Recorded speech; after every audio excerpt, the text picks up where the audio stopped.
Let's talk about shame. That gut punch of shame after a relapse can be overwhelming.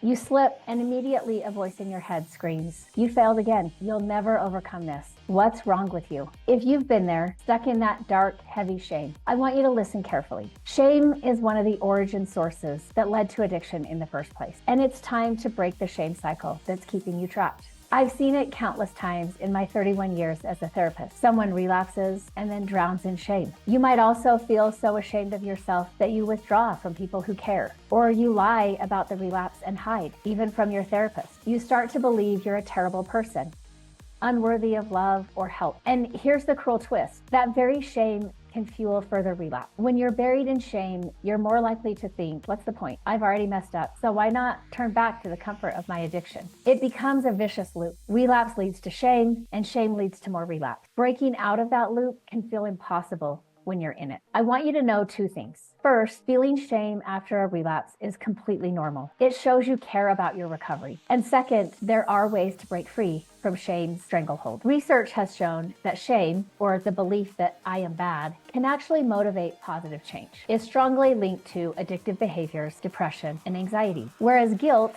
I did something bad, can actually motivate positive change. In other words, seeing your relapse as behavior you can change instead of seeing yourself as bad or defective makes a real difference. In the 8-week online workshop I will be facilitating, we'll work on shifting from toxic shame to a healthier mindset of self-compassion and accountability. And one of my favorite ways to work on toxic shame is in a group setting. The power of working in a group comes from not feeling it's only you, making it feel less overwhelming, and being able to connect with others in a supportive, compassionate way. My Breaking the Cycle of Relapse online workshop, which starts May 22nd at 6 p.m. Mountain Daylight Time, is designed to help you climb out of that shame pit. We'll shine a light on the emotional pattern of shame and how it works on your mind. You'll learn practical tools to deal with those feelings in a different way. For example, we'll discuss how to reach out for support, even when your instinct is to hide, breaking the hold of toxic shame.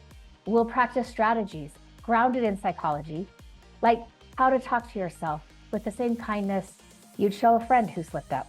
I'll share clinical insights on why your brain latches onto shame and how we can gently retrain that response. This isn't a fluffy, just think positive workshop. It's a clinically informed, compassionate game plan for handling the aftermath of relapse. Imagine what it would be like to experience a relapse without that crushing shame, to feel disappointed, but not defeated, and to know how to get back on track the next day. That's one of the goals of our time together. You deserve to feel hope after a lapse, not just self-hatred.